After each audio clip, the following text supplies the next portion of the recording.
We live in a world of overused hyperbole. Still, it's hard to overstate the phenomenon that is YouTube. In just over a decade, it has risen from nothing to 7 billion hours of video watched every month. It is also the third most visited site on the internet, with 80% of viewers coming from outside the United States. It has more than 1.5 billion monthly users who are entertained by 400 hours worth of video uploaded every 60 seconds. And on top of all of that, it's made a lot of people a lot of money. But have you ever stopped and wondered how YouTube came about? It's a fascinating story, and today you're going to discover it all as we go behind the scenes to bring you the real YouTube story.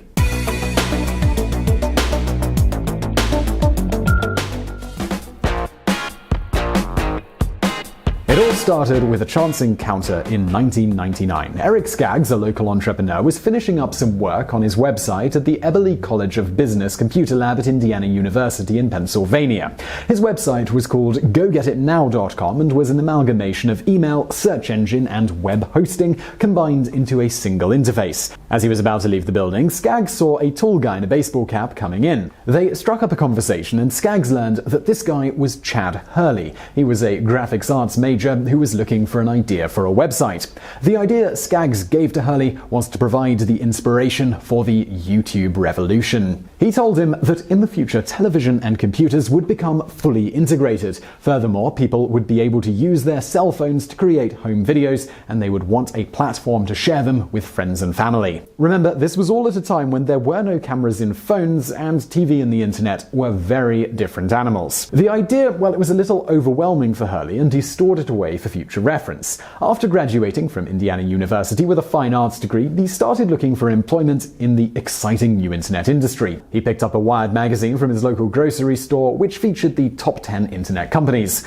Hurley sat down and redesigned those companies' logos, sending them to the marketing departments of the respective companies. The one he did for a company that you might have heard of, PayPal, caught the eye of co-founder Elon Musk, and before he knew it, Hurley was hired as the company's first graphic designer.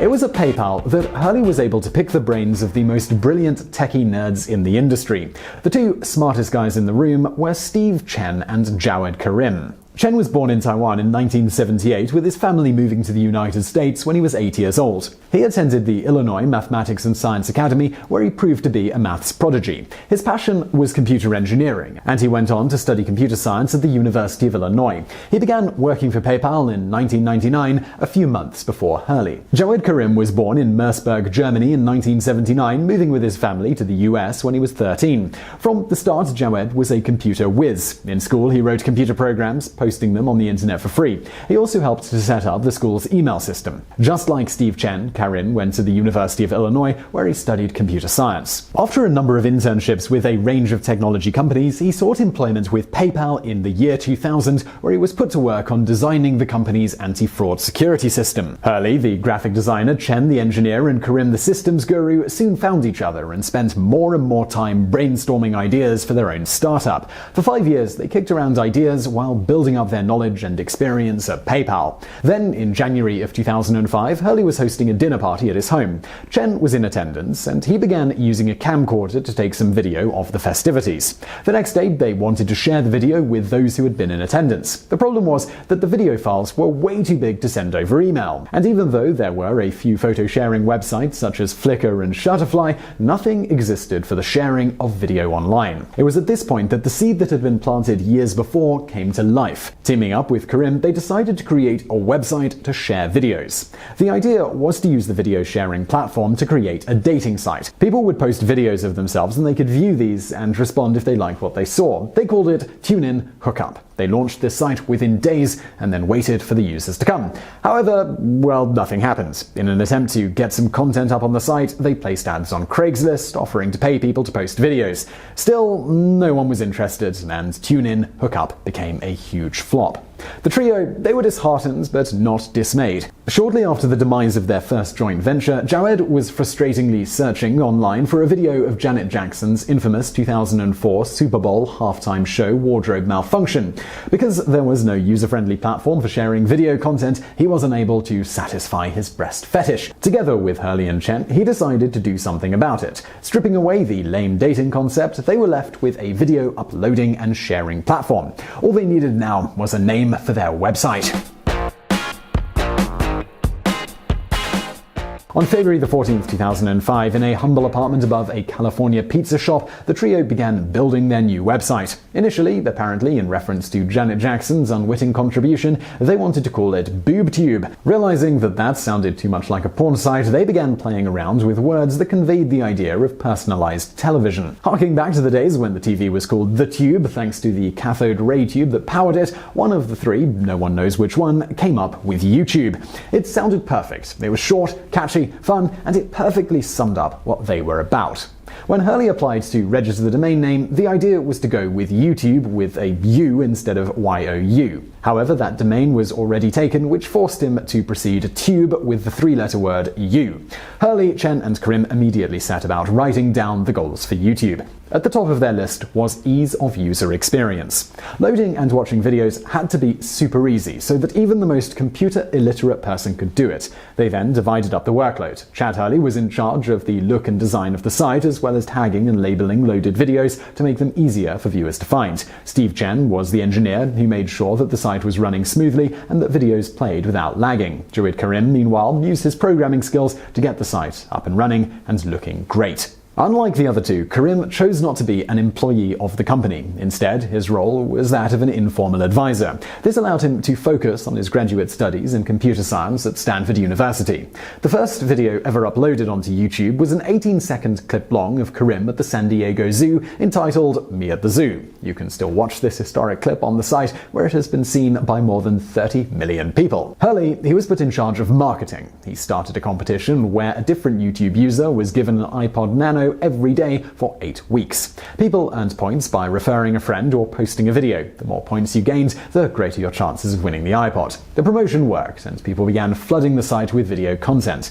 However, it created a problem. So much content was coming on board that YouTube was running out of bandwidth. This made video playback excruciatingly slow. They were desperately in need of more storage capacity, which required money. But, as of yet, they weren't making any. Fortunately, on the basis of future ad revenue forecasts, they were able to secure a $3.5 million venture capital loan in November of 2005. Just a month earlier, a Nike promotional video featuring Brazilian football star Ronaldinho became the first YouTube clip to reach 1 million views. By the beginning of 2006, YouTube had grown to more than 60 employees, and the site had more than 100 million views. This was an astounding level of growth, considering that just 12 months earlier, they literally couldn't pay people to post videos on their website. Over the course of its first year, the nature of the content being loaded onto YouTube, it evolved. For the first few months, the majority of clips were of the home movie variety. But then more and more how-to videos began appearing, with advice being offered on how to do everything from change the oil in your car to the proper technique for doing a barbell squat. As a result, YouTube was fast becoming the go-to source for both entertainment and information.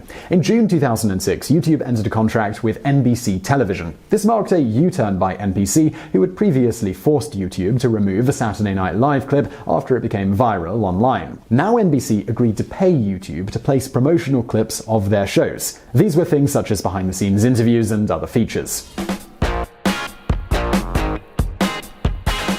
YouTube was, by now, attracting the attention of the biggest players in the web universe. The site was wildly popular, with viral videos regularly appearing on TV news broadcasts and even entire shows being devoted to YouTube content. The sort of global reach that YouTube had acquired was extremely inviting to the biggest player of them all. In October of 2006, the Google Corporation purchased YouTube for a staggering $1.65 billion. The three tech nerds from PayPal now had more money than they could possibly spend in an entire lifetime. Despite being independently wealthy beyond measure, Hurley and Chen stayed with YouTube. In fact, they were thrilled to be working with such a web giant as Google. They now had the freedom to focus on adding new technology to the website. In an effort to encourage people to stay on the site for longer, they added extra features, including suggestions of follow-up videos that the viewer might be interested in watching. They also set to work on making the YouTube experience available through a greater range of devices. YouTube's mobile app lets people watch videos on their cell phones, and people could now add YouTube clips to their websites and their blogs. In a move that emphasized just how dominant YouTube was in people's lives, Time magazine featured a YouTube screen on the cover of its 2006 Person of the Year issue.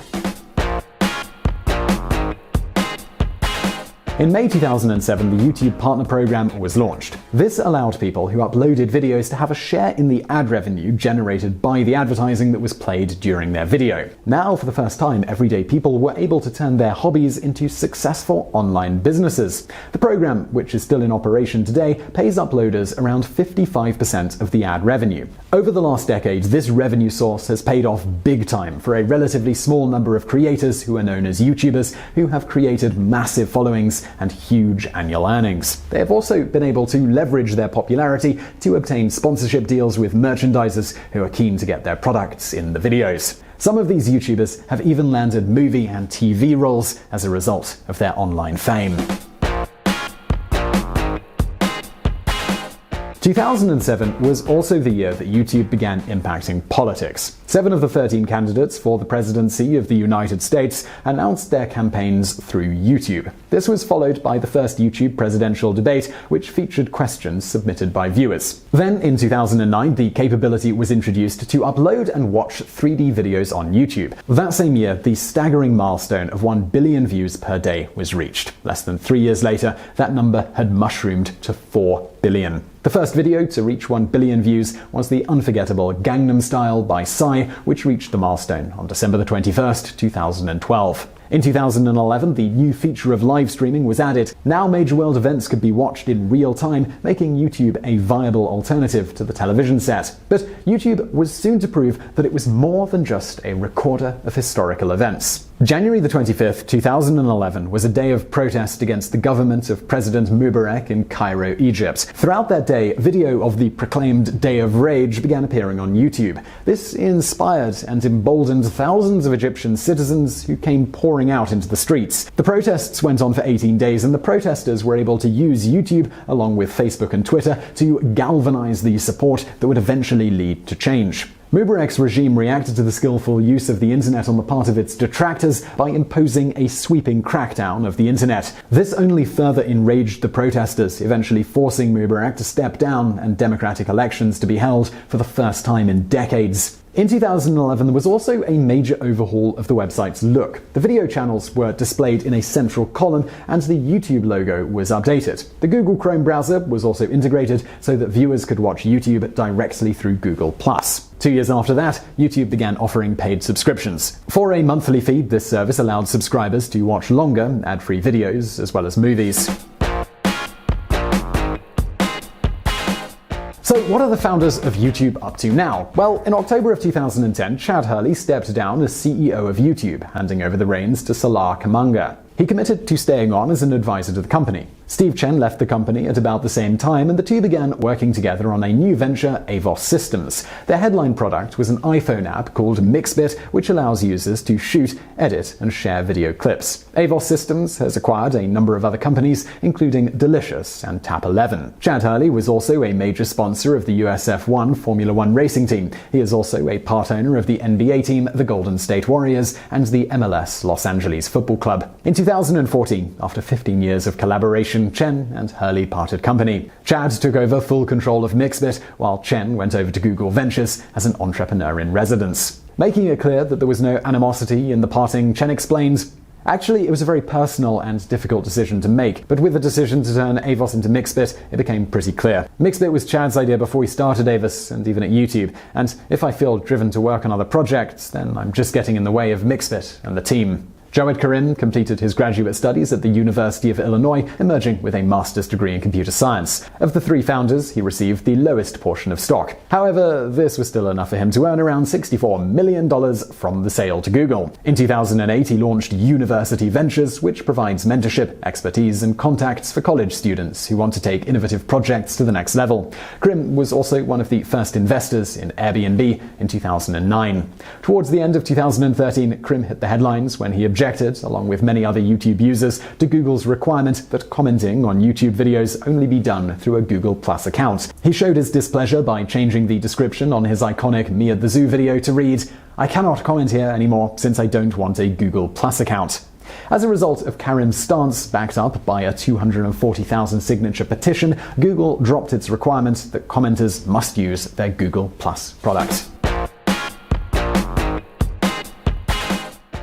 It is truly mind-blowing to contemplate just how big YouTube will become in the next few years. New features are constantly being rolled out to enhance the viewer experience. YouTube has already replaced TV as the main source of entertainment and information for many people. According to Google Executive Chairman Eric Schmidt, the exponential growth of YouTube will bring it 6 or 7 billion unique visitors per month, with that growth largely being driven from the developing world. YouTube has become a launching pad for a growing number of breakout stars, including Justin Bieber and Grayson Chance. There have even been a number of TV shows that began life as YouTube skits, including Broad City and Workaholics. YouTube is the most public place in the world, accessible from the privacy of our own bedrooms. It has created unprecedented opportunities for learning, entertaining, and earning a living.